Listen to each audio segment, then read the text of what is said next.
So Don and I are out in the garage a little earlier than normal. I already cracked it. It's only a little after 11. Don was up early. The cats were up early. It was so early. I was up. Well, some of us fell asleep on the love seat working on the video and then didn't go to bed until after 4. But I digress. I didn't know that. I knew she was up after I went to bed, but I didn't know it was till 4. So it's wet out there. We had a lot of rain overnight. Yes, we did. It's still in the 50s, but the pollen's washed off. Warm. The pollen's washed off, so that's good. We have a little bit of a different schedule today. Yeah, today's we've got to run some. I run a couple errands, and I've got a webinar on EV charging best practices put out by NC Clean Tech. NC Clean Tech. The people over at NC State that like electric vehicles. And it was supposed to be a webinar from the get-go, so this was not a, I signed up for this thing at least a month ago. So this was a webinar from the get-go. This was never a face-to-face presentation. Yeah, but it's at 2 in the afternoon, so we're out here like to try to get in 3 hours. Do the webinar, and then we're going to drive downtown Raleigh to the DMV, the main DMV. There's a drop box for license plates. We need to put the license plate from the XB in the drop box, right, so we can cancel the insurance on it. Right. North Carolina is kind of sticky on the insurance. You can't cancel the insurance until you turn in your license plate. If you do, then it's like a fine or something. Right, and so far we're allowed to travel in Wake County. We're just not allowed to congregate, so we want to get this in before we're not allowed to travel for anything other than like the grocery store or doctor's visits. Right, and Kitten, she won't let me go to the post office. Just mail. I don't want to, that's right. Well, I'll do my Pokemon in downtown Raleigh. Yeah, she'll do Pokemon. I'll feel like I got to do my daily drive. I haven't been in Raleigh in over, 10 days or she's something. Having downtown withdrawals. I need to see the city. I just need to see it. So, but hopefully that box is just outside, and we'll just... Well, they imply it's just, it is. We'll put it in the box and leave, and then we won't have had contact with anybody. And then we got to pick up that kick thing at the Taekwondo place. So we'll do both those things and my Pokemon in the middle of the day, and then we'll come back home. So I guess I should stop talking. Yeah, you're burning daylight. We should get burning daylight.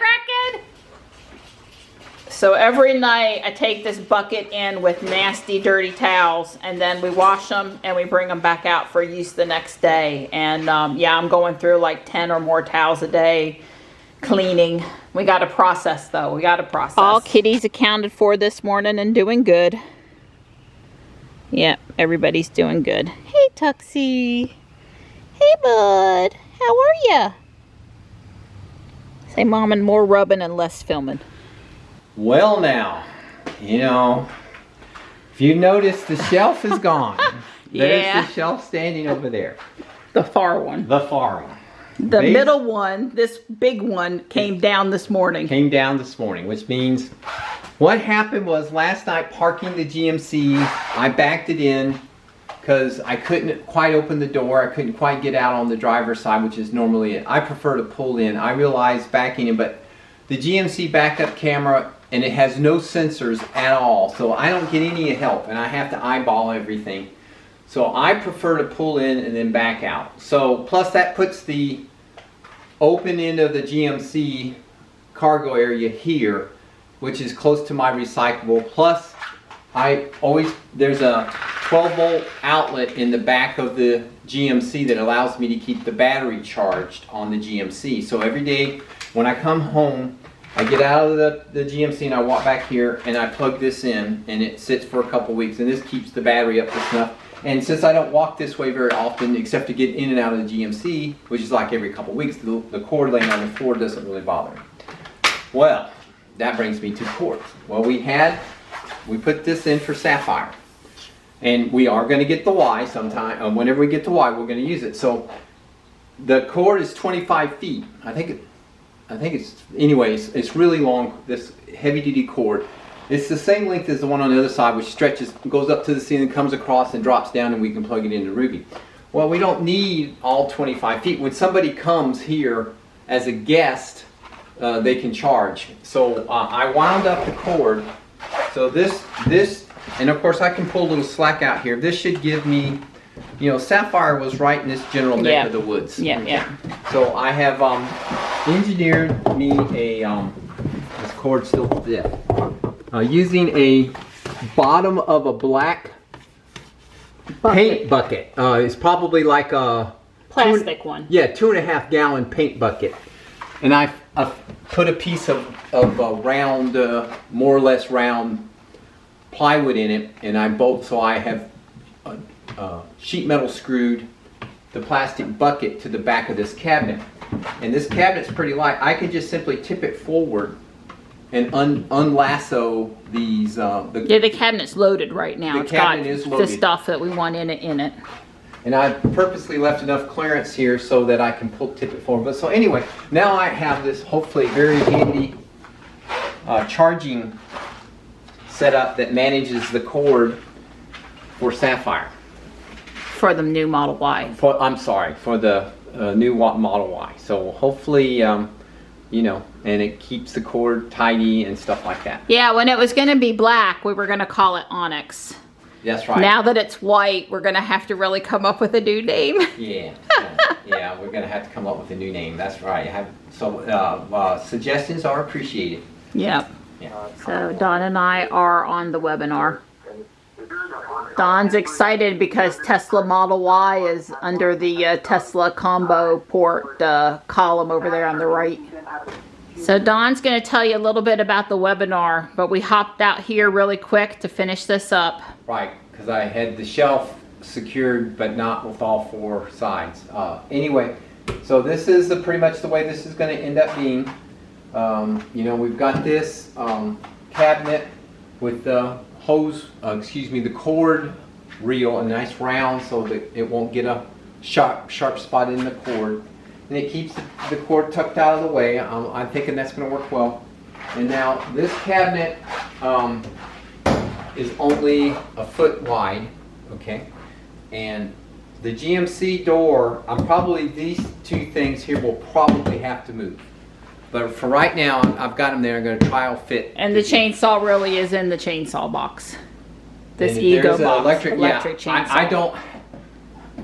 I don't have a good place. Anyway, it's convenient to be in the garage because it's near the batteries you would want to grab to go out and use it. Look, I only use the chainsaw like 2-3 times a year max, so I just don't. It's not a go-to tool. So the chest. I did not point this out yesterday, but I did reinforce with a piece of this is ankle. It's got it's an L shape and it's to the bottom of the shelf. So this is really strong. And I screwed it into this cabinet. In this cabinet. Right, and this cabinet's empty, so we get to fill it up with stuff. And conveniently on the sides, there's a surface there, so you could put whatever you wanted in the side. Yeah, and it won't go anywhere. We put the power station up top. Right. And it's liftable without all the stuff on it. This can't come forward because the shelf is anchored to the wall. Yep. So, and then the screws on the holding the shelf are holding the cabinet. So the cabinets themselves are not anchored to the wall, but the shelf is anchored to the wall. So the shelf can't come forward, and therefore the 2 cabinets can't come forward. So they're not going to be top heavy. I don't know if it would survive an earthquake, but bumping into it's not going to be a problem. Right. Well, plus, you know, the thing up there with the weight of the batteries is providing some stability. And once we put stuff in it, it'll be weighted with the weight of the stuff. So. Yeah. And we put them on these old rusty cabinets. We put them on pieces of dog food bags that have plastic, that are plastic reinforced. So it doesn't rust onto the coin floor and stain it. I do intend to, it probably God knows when it'll be, maybe next spring. It depends on how long this thing lasts. I maybe say it that way. I do intend to take these cabinets out and you know, work on them a little bit and then paint them red. You know, paint's cheap. Yeah, that would be sweet. And you gotta figure that's a day or more sanding and then the painting and. Yeah. Yeah, it's not a quick thing. I'm not gonna try to make it look automotive grade paint. I'm just gonna knock the high spots, get it where the paint will stick. Yeah. Probably spray it with Rust-Oleum first, and then spray it with you know, red spray paint or something. I mean, I'm not gonna. That would look sweet. And I think it'll look Just nice. add it to the list of projects, and Right. it's not at the top. Not at the top, but anyway. And that other cabinet let us move some car supplies that were in a bin over here into the cabinet. And then that gave me more space for my Lego stuff, so way cool. One of the things I did today was I snuck in trimming the butterfly bush, beautyberry, and hydrangea. I left the Weigelia alone until it blooms. And Don, he rinsed off really quick Ruby to get that yucky pollen off. Much better. We are headed to the DMV to try to drop off that license plate in the drop box. So Sheetz is $1.67 and they're busy over there. Yeah, I guess this is how many people are out at, you know, basically end of business day at 6 p.m. Durham County issued a stay-in-place order today, and they keep on saying Wake is going to follow suit. We're in Wake County, but so far not been issued. Plenty of people out and about.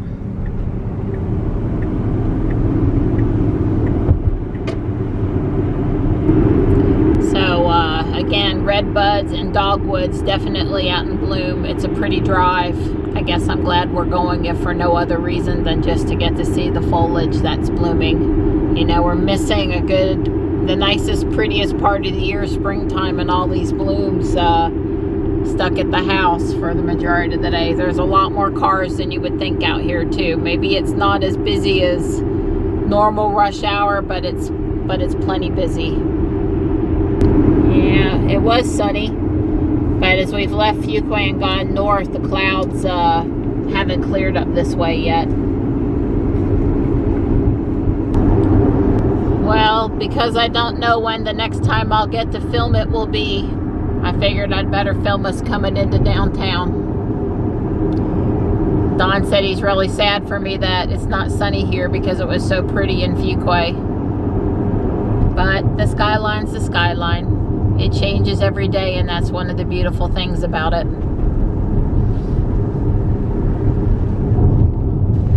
So we're at the DMV, which is the main building for the state, and it's near the school. And we found the drop box outside, no problem, and Don's just getting it ready to drop in.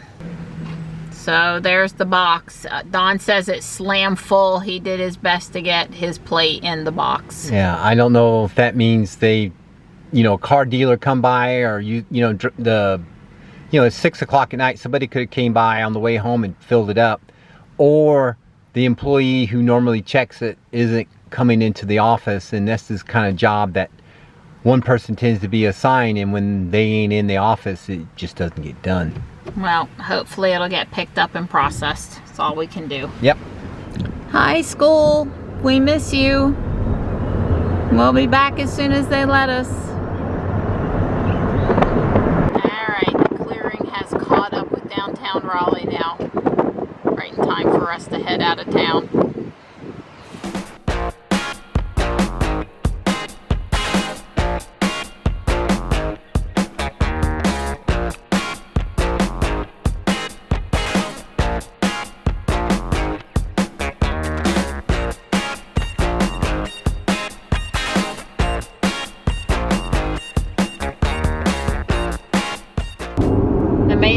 Noticing as all of the trees have leafed out. I mean, all that little young, new, light green leaves up there. It's pretty. So is that possibly an electric spark? It's possible. It has a Carvana plate, but a North Carolina tag, plate holder from Carvana. So, I don't know. I guess I'm waiting for it to move and see if it has an exhaust. If the light here will ever turn green. Got that nifty high door handle in the back. I do not. EV down at the bottom. Spark EV. It's exactly what that is. You never can tell when you're in traffic next to us. Yeah, that's a compliance we're gonna spot you. Well, I totally support that it's necessary, but it's just sad. There should be kids out there enjoying the playground, and they're not. It's all taped off. Caution. So I wanted to talk just a minute about groceries. We're starting to think sometime next week. Yeah. We probably would try to venture someplace, and that price would probably be Whole Foods. Right. But it was really frustrating today because Amazon implied we could get Whole Foods delivery. Right. You did. So they didn't have everything we wanted, but they had quite a bit. Yeah. But then when I got to the end, no, not happening. Not for a fee. Can't pick up at the store. Won't deliver here. I mean, we'd have been willing to pay them $25 or something if they would have come down here. Yeah, pretty much. So then I went to Walmart. Walmart's not having any grocery pickup right now. Right. Well, at least they told you that. It says up front. Up front says you better click to see if you could get it, if we can help you. And you clicked and it says, sorry, we can't do anything. Well, there's no appointments today or tomorrow, and right. I've not seen anybody picking anything up there, so I think they're just not doing pickup. In Fuquay. Right, or Holly Springs, because I looked Holly Springs. Yeah. And I'm a little disappointed with Walmart because, you know, if they were open during the middle of the night, we would be able to spread out more, all of us, when we go to get our groceries. So they're only open like 12 hours a day now or something, half their normal hours. And people are, you know, wanting to stock up and stuff, so they're all bunching in there at the same time. Yeah, not I don't believe the extra stocking, extra cleaning is why the hours are shorter. We don't see enough people up there when we go up there after they've closed, so... I don't know. Let us bunch out more. Extend hours so that we can, spread out in the store. Did I look someplace else for grocery delivery? Seems like I did one more place. Harris Teeter, Fuquay. Nope, not happening there either. Oh, and the listing wasn't alphabetical. It had, I'm serious, it had 300 stores in it. They weren't alphabetical. That's right. And I think we looked Holly Springs there too. Did find Holly Springs. Yeah. Right. So I don't know. That was a little frustrating because we would like to not go in. Right. And potentially just pick up. Although I realize people touching the stuff is, you got to be careful too. So I don't know. I guess one day, probably earlier in the week, next week, we'll go. We're going to be out of a few things. Like I used my last green onion. I used my last Vidalia onion. I'm almost out of cream. Uh-oh. You know, but it doesn't seem like the risk is worth it until we're... Right. We got some stuff we can use up. Might not be what we really want to eat or what to use, but we got stuff. We won't go hungry. Not going hungry. Okay, hey, so today I had the opportunity to attend a webinar put on by NC State University, the Department of NC Clean Energy. It was pertaining to EV charging best practices for fleets. There were 4 guest speakers. The 4 speakers was Wayne Kilman of Electrify America. I've talked to and personally met Wayne and spoke to him out at Fully Charged Live in Austin back in January, February. He spoke along with a gentleman named Matthew Stevens, who belongs to an NGO to help promote charging solutions. A very interesting speaker, Gary Miskell, from the Santa Clara, California Valley Transportation Authority. They have almost 500 buses on the road. And another gentleman, John Ellis from New York City. He's the director of electrification for New York City. They have a goal of 50% CO2 reduction by 2030, something like a 25% by 2025. So they've got some pretty serious CO2 reduction goals. Each of the gentlemen spoke for about 15 minutes. Wayne's speech with Electrify America, he was sort of an update. I had heard similar Wayne speak like this before. And also I had received an update almost a year ago about the Electrify America DC fast charging network.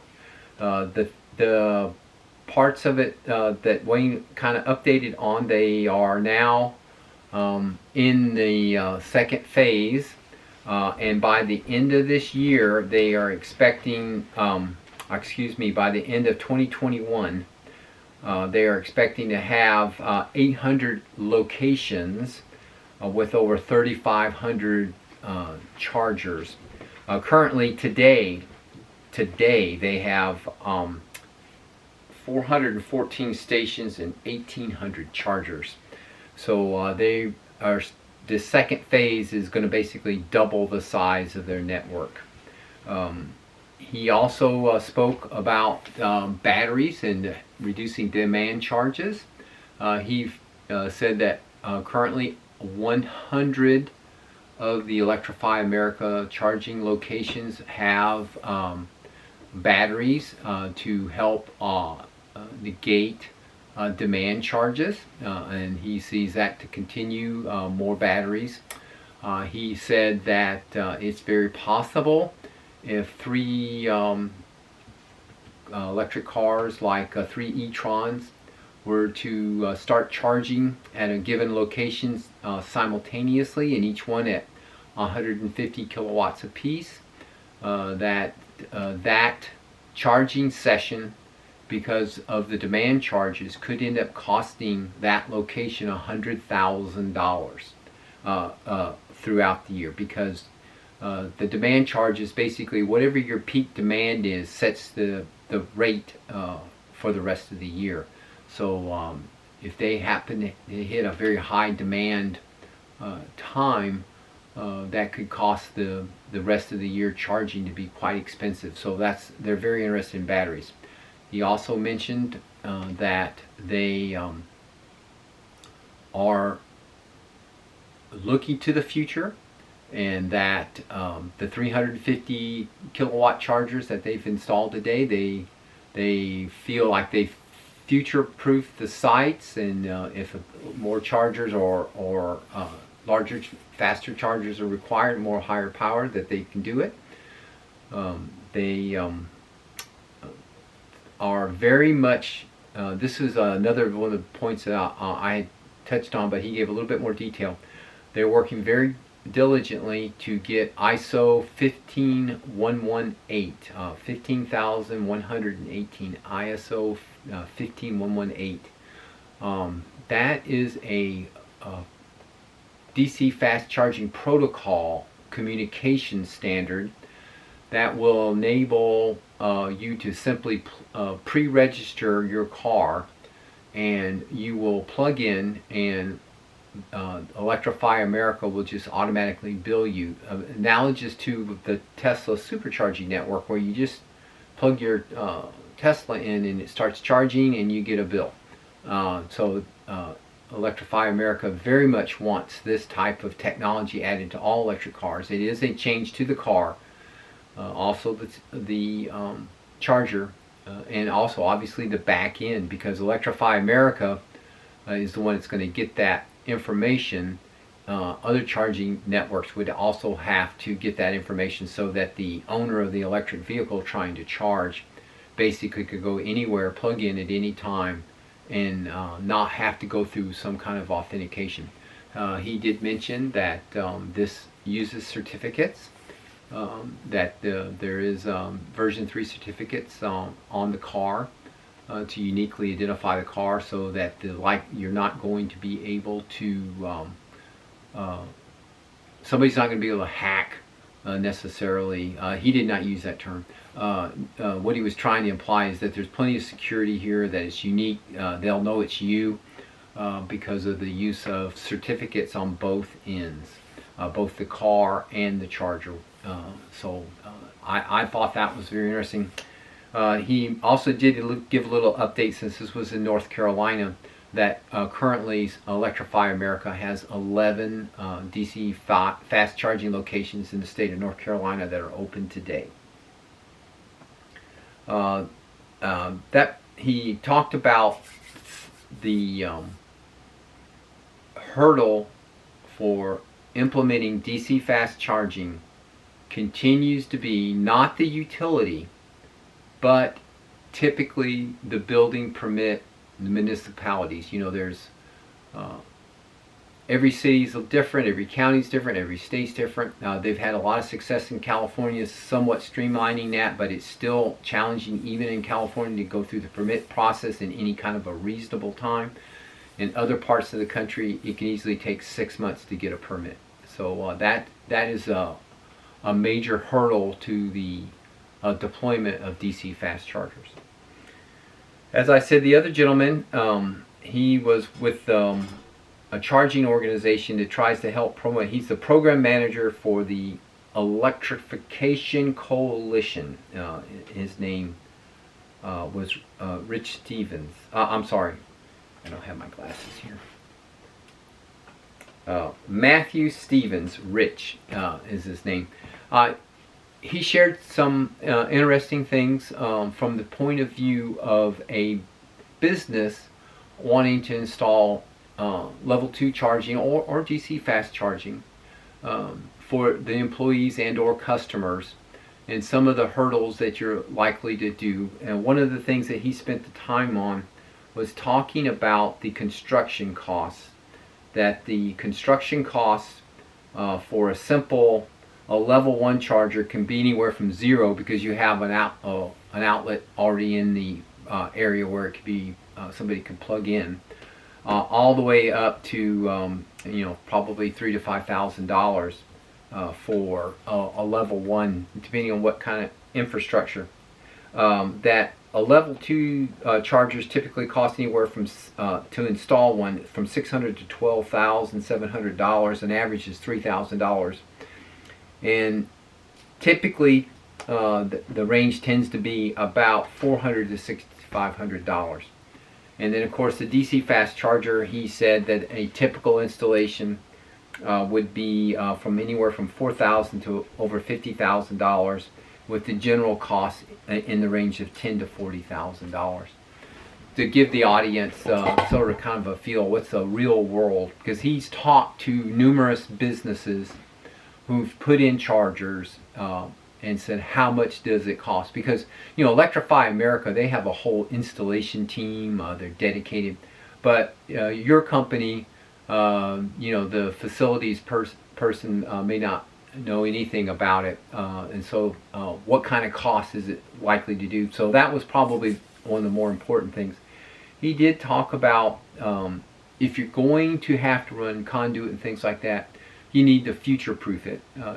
You should put in as much that your current infrastructure can support, but if you should keep in mind that some panels may have to be upgraded in the future to add more charging, but you can run a larger conduit so ahead of time, so that if and when that it's just a panel replacement in the future to add more chargers.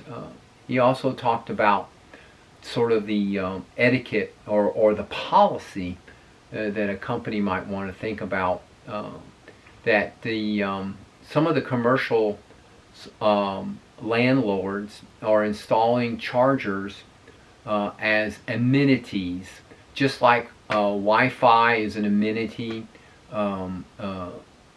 The availability of a level 2 charger is getting to be an amenity on the particular property. He did talk about some companies have reported it helps in recruiting people from California when they're trying to move to a new location. They'll often ask about the charging that a potential employer would have available to them, and it apparently helps in headhunting if you can offer them a place to charge their electric vehicle on. So like I said, this organization, they talk to other businesses and try to glean from them what types of challenges they've had to overcome, and what the real world likelihood of providing charging at the business. He did say that the employee charging, you really, before you start and opening that up, you need to educate your employees. He said it's used to be viewed as a perk that people would simply come in, plug in their car. It would sit there all day. It would charge up, and they wouldn't even have to charge at home. In other words, it was actually a replacement for home charging. It's not that that's not still possible, but that's probably not the model you want to go into, because as more and more electric cars are adopted, the ability for these employees just to simply depend on always being able to charge for hours at work is going to go away, because you're not going to have enough chargers. You need to communicate quite clearly that this is a supplemental to their home charging. I mean, everybody can run a little short on charge, and you know, you certainly want your employees to be able to get home from work. So by all means, you know, top up. But this is not a benefit or a perk of select people who happen to have electric cars. He said that pretty much isn't the case any longer. The third gentleman I think was the most interesting. He was the director of electrification at the Chief Technology and Innovation Officer for Santa Clara Valley Transit Authority. He shared that today they have 5 DC fast chargers in the range of 60 to 240 kilowatts that they have in their fleet. They are operating 5 Proterra 440 kilowatt electric buses, and that they have a 960 kilowatt solar installation, that they are on a priority 1 demand management. So they demand charges are quite high, so they try to charge off time. They are in the second or third quarter this year, they're going to be adding 6 more DC fast chargers, 10 Proterra buses, additional 10 buses, and they're going to go to phase 2 demand management, I guess, where they actually let the monitoring software replace on-site emergency generators. Yes, he described a scenario where, to avoid peak charging, they'll actually fire up their their generaters, their internal combustion generators. It's cheaper to run it off of the generator than it is to charge the buses from the grid. In the future, they're going to they currently are going to be upgrading in the next couple years their grid connection to a 21 kilovolt. You know, normally your businesses are 600 volts, 480 volts, 3-phase. That would be a typical connection back to the grid. You know, it can vary, but they're going to actually change to a 21 kilovolt. In other words, they're going to basically get it off the distribution line into their facility because of the need to charge the electric buses. He did share that they have done some modeling based on their experience with charging the 5 Proterra buses, that if all 480 buses were converted to electric, that to be able to keep those buses charged at their 3 parking areas or where the buses leave from, all the grid connections would have to be upgraded, and upgrading the grid connections would cost an estimated $100 million. He said this is a lesson that they've learned. The utility PG&E out in California has an incentive program to basically get you your toe in the water for zero emission vehicles. Generally that means electric vehicles, and it makes that initial prototyping or pilot very cost effective, and allows you to get it. But once you start collecting data, as this transit authority has, you start collecting the data, you put pencil to paper and you start running the numbers. to expand that can be very expensive, and that was something they've learned. They are definitely going to go forward. He shared that the buses that they're using currently, they have the large battery pack. Their range is 180 miles. They burn 1,800 watt-hours per mile, and they don't deep discharge the battery. They are babying the batteries to get the cycle life up, and that of course helps them with their return on investment long term. It was something that he said that is California. They pretty much have to do it. They don't have the option of buying a diesel bus. The emission laws are in California pretty much forbid any new buses or transportation just to go buy a diesel bus. Some of the challenges that they've found, since they are using the large battery packs, that adds significant weight to the buses, and they can't carry as many passengers. So that has impacted them a little bit. But the 180-mile range has been they've been able to deal with it. They do have a couple buses that go 400 miles in a typical day or shift, but that's the exception. The 180 seems to cover it.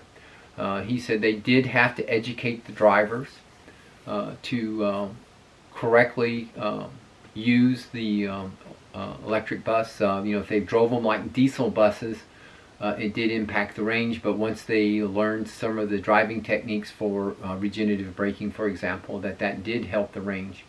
So overall, other than the fact that going 100% electric looks very daunting because of the grid upgrades and the other types of things, they are very pleased with their electric buses.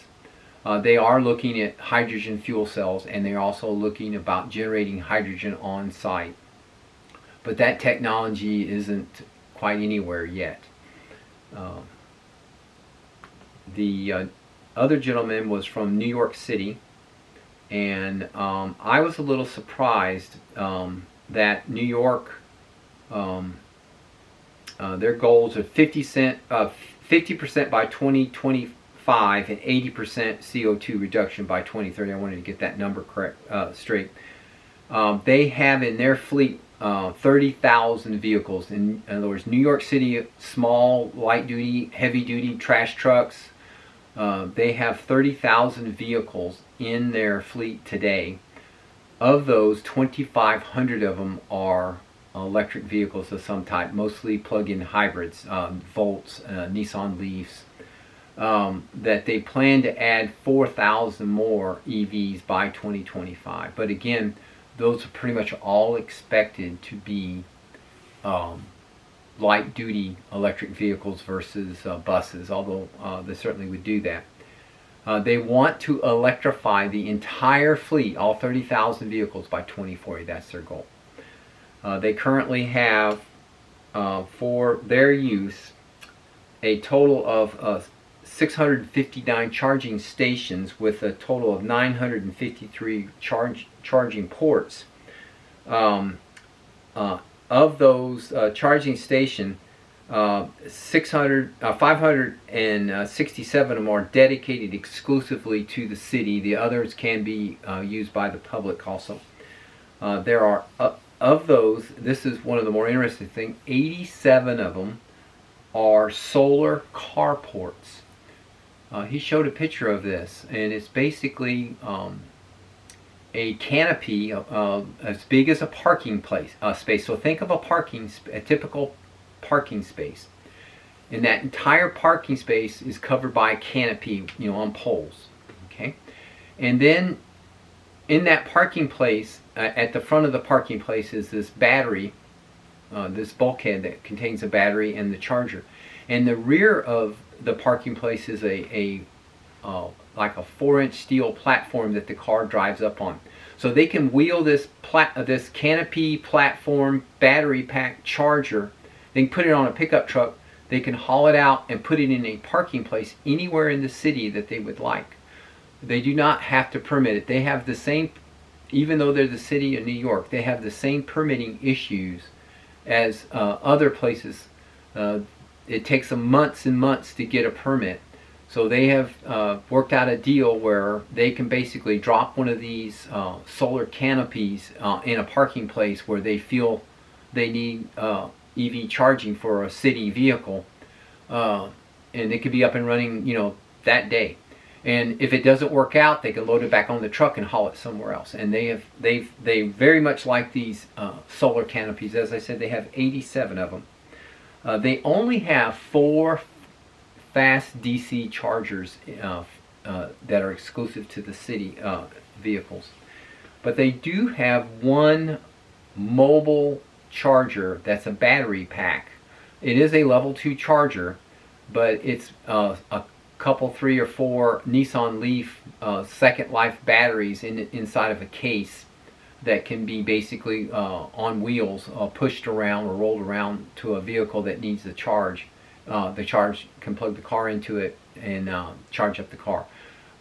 They found that they got that basically as basically a proof of concept, see what they could come up with use cases for, and so far it's proved well.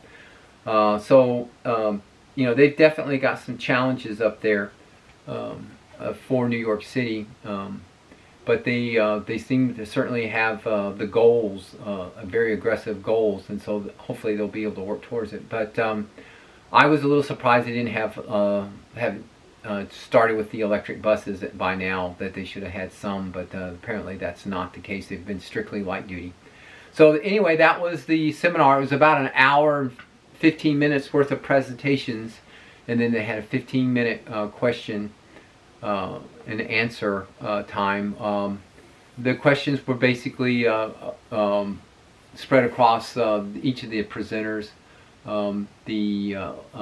Wayne with Electrify America certainly answered quite a few, trying to talk about the fact that you know, the charging location of chargers and the time needed to charge are still the two biggest questions or pain points that they have to address, or people ask them about constantly. Over half the people always want to know about where would they be, where are the charging locations, and almost half talk about, well, how long does it take to charge. So those questions, you know, as EV owners and people who've been charging or driving EVs for a while, we understand all that. It's really not the concern, but again, this is trying to adopt electric vehicles into fleets, and the fleet owners have the same questions that the individual consumers also have. But it was well worth attending, and I appreciate the opportunity to represent the Triangle Tesla Owners Group at this.